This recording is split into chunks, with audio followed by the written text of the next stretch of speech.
Hi, I'm Bob Canote, and on this episode of the Camp Chaos Chronicles, we're going to take a look at another project that I pursued during my hiatus from the YouTube channel.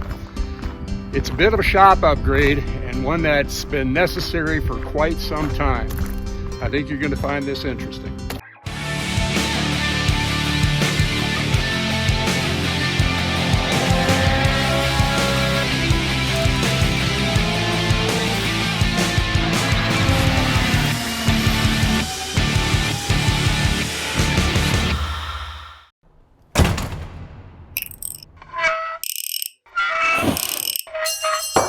Dang it.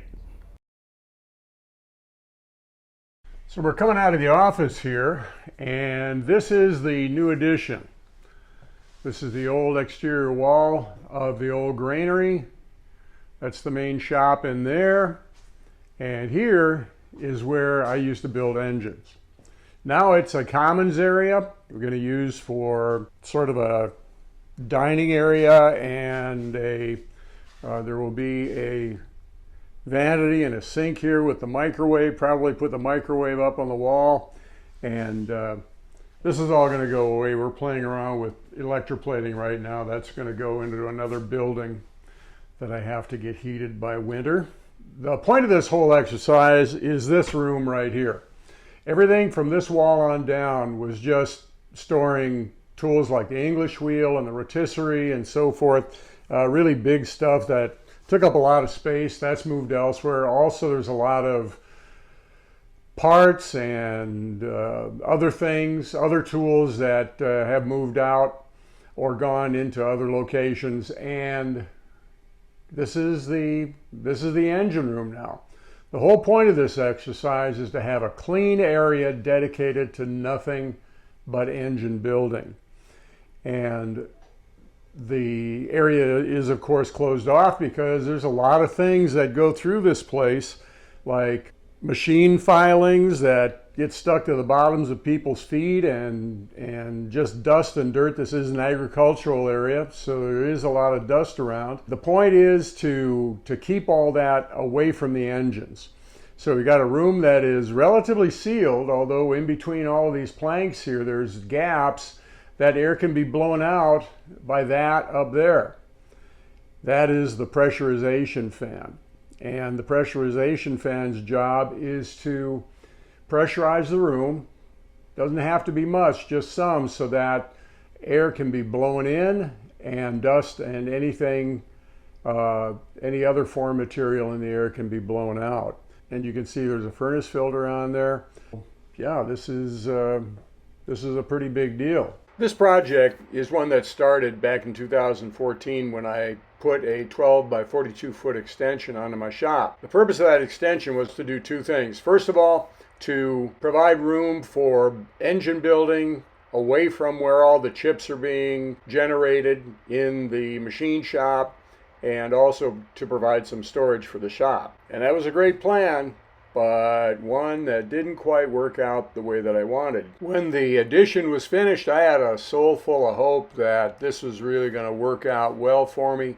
I had an office space that I'd never had before, which in terms of making sure the clerical stuff gets done, it's a big advantage to have a place where you can sit down and do work. And also there was an area in the shop where I would be able to do some storage down at the north end, and also the south end of that area would be the designated engine building area. And that's the way it worked out pretty well for a time.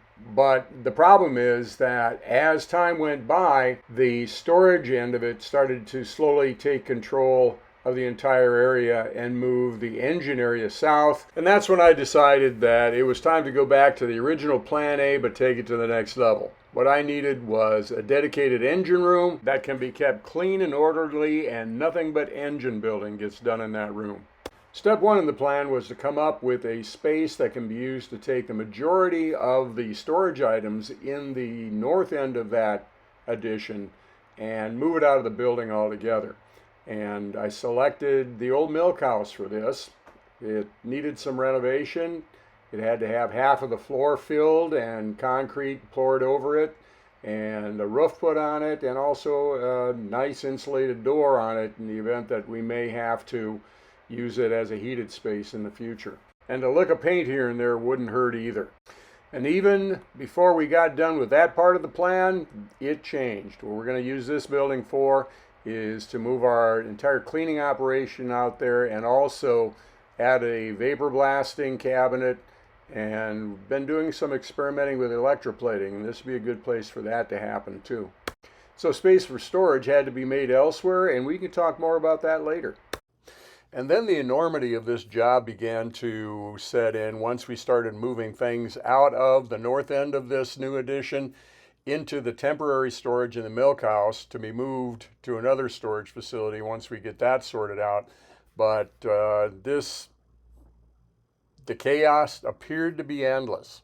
That is until I decided that I was going to start, as space became available, move the cabinetry and the shelving and other things into the area as space became available. And it began to look like kind of what I had in mind. And from that point on, things began to look better and better as time went by. One of the things that I wanted to do to speed up the process somewhat is to have a friend of mine, Keith, do the electrical work, which was not going to be particularly difficult, but it's something that would allow me to do other things that really needed to be done. And unfortunately, Keith fell out of a bucket on a boom truck prior to getting started, and he couldn't actually do the job, though he was able to get around to the point where he could advise me on certain points. So just one more thing.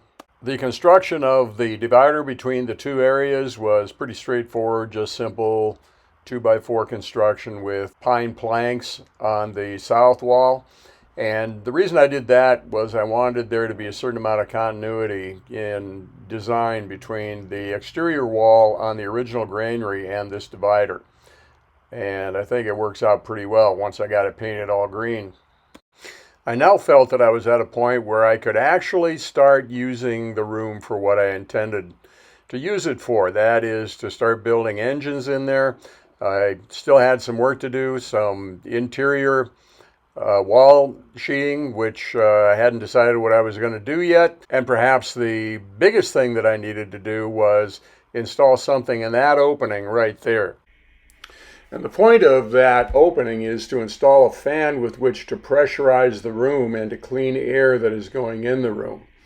And I began to look around for fans to put in there. I got to looking through Granger and other sources of restaurant ventilation fans, and I found that these are going to be between $1,000 and $1,500. But at the same time, I thought to myself, you know, I've seen this somewhere before.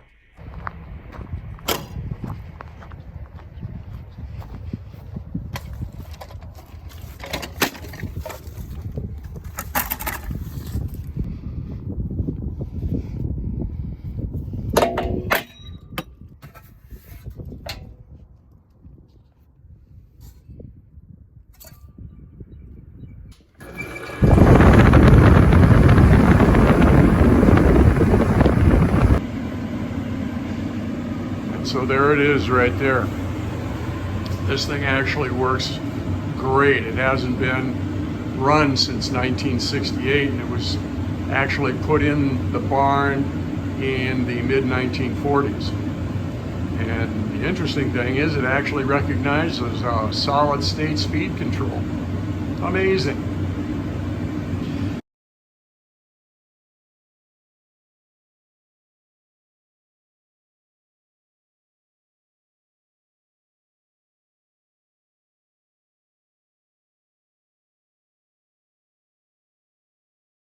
So now we're at a point where we can actually use this room for what it was intended for, except for one thing.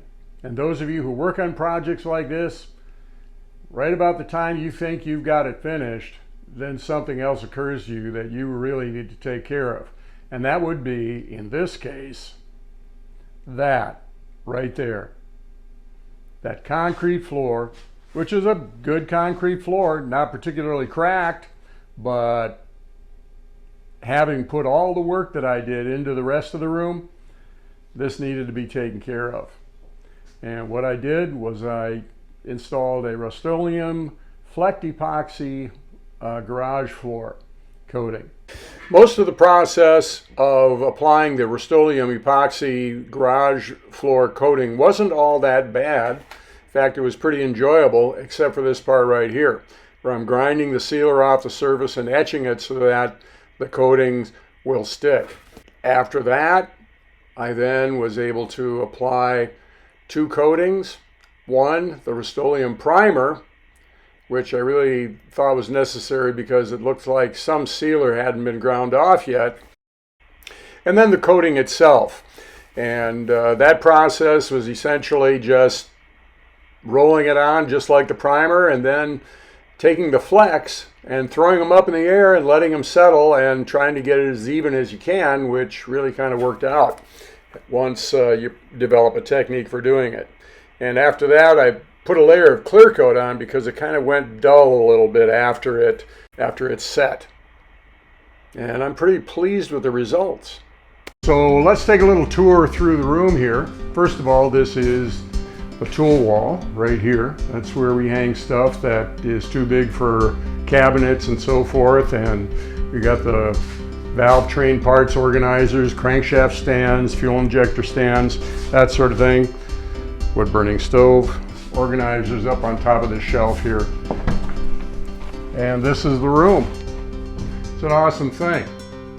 It is such a clean environment. This fan up here with that filter, first of all, pressurizes the room beautifully to the degree that I need it to be at the time. Plus, it filters the air, and I have dusted this place twice since December, and that's over 9 months ago.